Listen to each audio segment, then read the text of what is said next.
On the OPEC announcement, given what the president has invested, does he feel like the increase was an insult? Look, and I said this earlier, and I'll say this again. The fact of the matter is that oil and gas prices are coming down. They're coming down, and they have been coming down since the president announced his trip.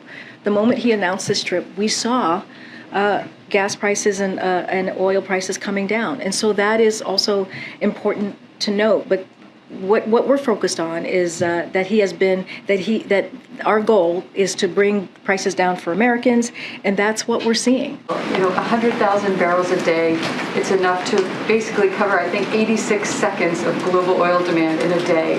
And it's essentially a rounding error when analysts say that the kingdom could increase production by at least 5 times as much. Is the White House happy with that amount? And again, does Biden feel like he got what he wanted out of the visit to Saudi Arabia?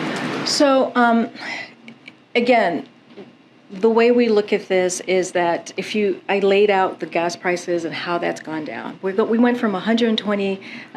It's gone now. All right, 120. There we go. You just missed it. Look, when it comes to gas prices and oil production and meeting supply, we're going to continue to work on that. But we heard this president say over and over and over again. We heard every aide that was willing to speak in front of a microphone say, it's Putin's price hike, it's Putin's price hike, it's Putin's price hike. What about this idea that this was Putin's price hike? Many people say that's a fallacy because the war is still raging and prices are coming down. Well, it's not a fallacy. If you look at the charts. So why are prices coming down? Look, I'll explain. The prices start going up as soon as Putin starts intervening in the energy market in Europe. No, they actually weren't. Sure they were. They were going up. No, that's just factually not true. Is boosting oil production by a much slower pace in September than in previous months, at about 100,000 barrels a day.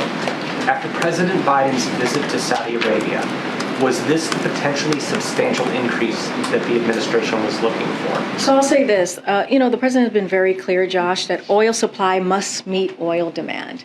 We're now seeing 50 days into what remains the fastest decline in gas prices in over a decade. Gas prices are now down 86 cents a gallon from their June peak, saving American families with 2 cars on average over $90 a month on gas.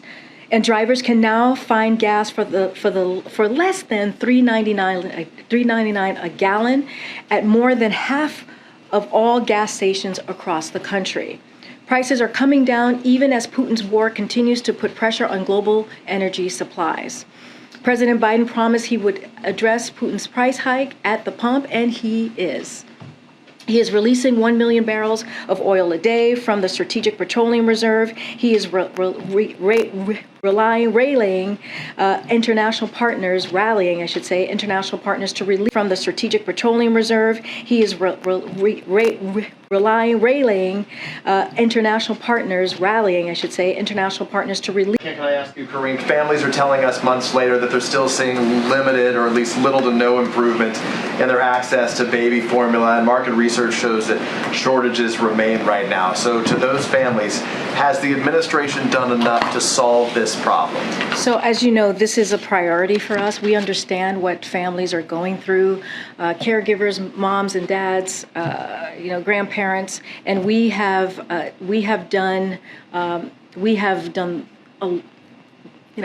the work, and we'll continue to do the work to make sure. We do understand that there's a lot more work to do, but we want families to know and understand this is an administration that cares. And recognize that the administration cares. It's a point that you guys have made before. What do you say to those families that when right now the shortage rate, according to data, is the out of stock rate is something between 20 and 30%. So when will it be resolved? Look, we're doing the work every day. It doesn't stop. We get that there's more work to do, and we're going to continue to do that work. Welcome their announcement. The Strategic Petroleum Reserve is at the lowest level in 37 years. The release of 1 million barrels a day ends in September. So what's the plan then after that? Well, from my understanding, and I can get you more specifics, is that we are replenishing the Strategic Petroleum Reserve. I don't have more to share on that, but I'm happy to get more information.